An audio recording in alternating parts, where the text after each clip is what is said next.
Subscribe करें और देखें फ्राइडे, एक दिल दहला देने वाली हॉरर स्टोरी। बिना घबराए बेल आइकन प्रेस करना ना भूलें।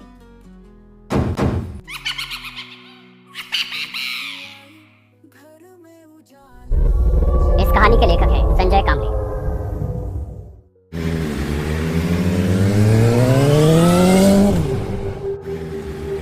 बहुत रात हो गई थी। नील बाइक से अपने घर जाने के लिए निकला। कुछ दिनों पहले ही उसे ये नई नौकरी लगी थी। कभी डे शिफ्ट, कभी नाइट शिफ्ट करके वो बहुत थक जाता था। रात के करीब 1 बजे नील ऑफिस से निकला था। नाइट शिफ्ट से निकले बहुत सारे लोग उसे हाईवे की तरफ जाते हुए दिखे। नील भी उनमें शामिल हो गया, लेकिन हाईवे से उनके रास्ते अलग हो गए। सब लोग अपने अपने रास्ते चले गए। वो भी बाइक पर से निकला। कुछ ही देर में नील हाईवे पर आया। रात बहुत हो गई थी, इसलिए ट्रैफिक भी बहुत कम था। उसे अपने स्पीड में बिल्कुल कंट्रोल नहीं था। कभी कभार ही उसे सामने से कोई कार आती दिखती थी या फिर ओवरटेक करती थी। अभी उसने मेन हाईवे छोड़ के कच्चा रास्ता पकड़ लिया था। वो रास्ता और भी सुनसान था। अभी बाइक के हेडलाइट में सिर्फ काला रास्ता दिख रहा था, बिल्कुल एक काले सांप की तरह। रात के अंधेरे में वो सन्नाटा बिल्कुल खौफनाक लग रहा था, लेकिन कोई चारा भी तो नहीं था। नौकरी चाहिए तो शिफ्ट में काम करना ही पड़ता है। वो अपने ही धुन में गाड़ी चला रहा था। रास्ता सुनसान होने के कारण नील रास्ते के बीच से गाड़ी चला रहा था। कुछ ही देर में उसका अकेलापन दूर हो गया। उसे पीछे से आती हुई गाड़ी का हॉर्न सुनाई दिया। उसने उस गाड़ी को साइड दी। कुछ ही समय में एक कपल बाइक पर से उसे ओवरटेक करके चला गया। शायद वो पति पत्नी थे। लेकिन एक बात नील के ध्यान में आई कि पीछे बैठी हुई औरत ने साड़ी पहनी थी और उसका पल्लू पीछे वाले पहिए से बिल्कुल नजदीक था। हवा के झोंके से वो कभी भी बाइक के पहिए में अटक सकता था, और अगर वो पल्लू अटक गया तो पता नहीं क्या अनर्थ हो सकता था। नील ने बाइक का स्पीड बढ़ाया और उस बाइक को ओवरटेक करते हुए कहा, बहन जी, आपका पल्लू पहिए में अटक सकता है। ऐसा कह के नील आगे निकल गया। नील के मन को एक राहत मिली कि मैंने किसी की मदद की, क्योंकि आजकल ऐसे वीडियोस कितने सोशल मीडिया पे आते रहते हैं कि एक लड़की बाइक पे बैठी है और उसका पल्लू बाइक के पहिए में अटक गया। दोनों गिर गए और जख्मी हो गए। ये सोच में नील था कि अचानक वही बाइक वाला फिर से निकल के आगे चला गया। लेकिन ये क्या, उसकी बीवी कहाँ गई? वो वहां नहीं थी। कहाँ गई होगी? नील ने गाड़ी का स्पीड बढ़ाया और उसे पूछा, भाई साहब, आपके पीछे बैठी हुई आपकी पत्नी कहाँ गई? उनका पल्लू बाइक के पहिए में अटकने वाला था तो मैंने उनको बताया था। उस बाइक वाले ने अपनी बाइक साइड में लगाई। वैसे नील ने भी अपनी बाइक उसके साइड में लगाई। नील ने कहा, क्या हुआ भाई साहब, आपकी बीवी कहाँ है? वो पीछे ही तो बैठी थी ना।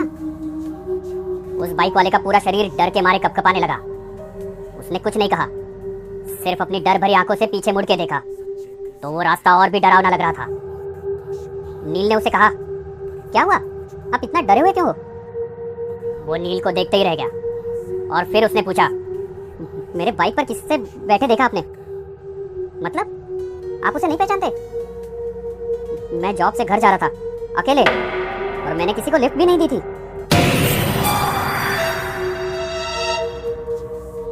उसकी बातें सुन के नील के रोंगटे खड़े हो गए। दोनों ने एक दूसरे को देखा और एक साथ पीछे देखा तो उन्हें रात की गहराई में एक धुंधली सी परछाई दिखी। वो देखते ही दोनों की आंखें खौफ से फटी की फटी रह गई।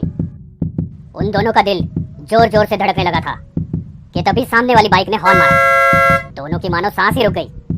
दोनों ने फटाफट बाइक स्टार्ट की और तेज रफ्तार से अपने घर की ओर बढ़ने लगे। नील घर पहुंचा तो रात के 2 बजे थे। वो अपने बिस्तर पे लेटा, लेकिन उसे नींद नहीं आ रही थी। अपने पूरे करियर में उसने ये चीज पहली बार ही देखी थी। रह के उसके मन में एक ही ख्याल आ रहा था, क्या मैंने जो देखा वो सच था? कितनी बार वो वही रास्ते से गुजरा था, लेकिन आज तक उसे ऐसा खौफनाक अनुभव नहीं हुआ था। बाइक पे बैठी वो औरत, उसकी लाल साड़ी, कैसे मुमकिन है ये? लेकिन ये अनुभव एकदम असली था। उसे तो अब अपने खिड़की के पर्दे भी उस लाल साड़ी वाली औरत के पल्लू जैसे दिख रहे थे। ऐसे लग रहा था कि बार बार कोई उसका नाम पुकार रहा है। उसे तो अब खिड़की की ओर देखने के लिए भी डर लग रहा था।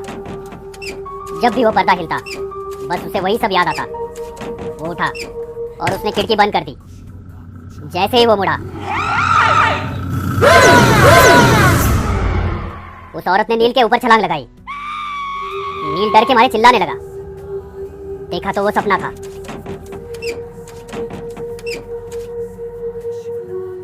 नील ने सोचा मैं कुछ ज्यादा ही सोच रहा हूँ और सो गया। नील 2 दिन काम पे भी नहीं गया, लेकिन ऐसा वो कितने दिन तक करने वाला था। तीसरे दिन वो काम पे चला गया, लेकिन उसका ध्यान काम में नहीं था। बार बार वो घड़ी देख रहा था। 12:30 बज गए। शिफ्ट खत्म हो गई। वो अपने बाइक पे बैठा, लेकिन उसके पैर कांपने लगे थे। सोच सोच में वो कब हाईवे से निकल के कच्चे रास्ते पे आया, ये उसे पता ही नहीं चला। अब उसे ज्यादा डर लगने लगा था। उसे सब याद आने लगा कि पीछे से एक गाड़ी का हॉर्न सुनाई दिया। नील के रोंगटे खड़े हुए। क्या वो औरत फिर से उस आदमी के पीछे बैठी हुई होगी? क्या वो मुझे फिर से दिखेगी? सिर्फ उसे उसके हार्ट बीट सुनाई दे रहे थे। शरीर पूरा पसीना पसीना हो गया था। दूसरी बाइक आगे जाने की कोशिश करने लगी। नील ने सोचा मैं उसके पीछे देखूंगा ही नहीं, लेकिन आखिर उसने पीछे देख ही लिया तो उसके पीछे कोई नहीं था। नील ने एक राहत भरी सांस ली। उसकी जान में जान आ गई। कलेजे का डर अब खत्म हो गया था। नील ने बाइक वाले की ओर देखा और थोड़ा स्माइल किया तो उस बाइक वाले ने अपने हेलमेट की कांच ऊपर की और बोला, बहन जी से कहिए उनका पल्लू पहिए में अटक सकता है।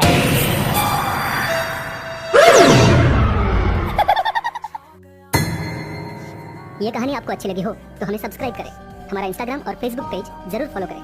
अगर आपके पास ऐसी ही कोई कहानी हो तो हमें कमेंट बॉक्स में भेजें। हम कोशिश करेंगे कि अगली एनिमेटेड स्टोरी आपकी होगी।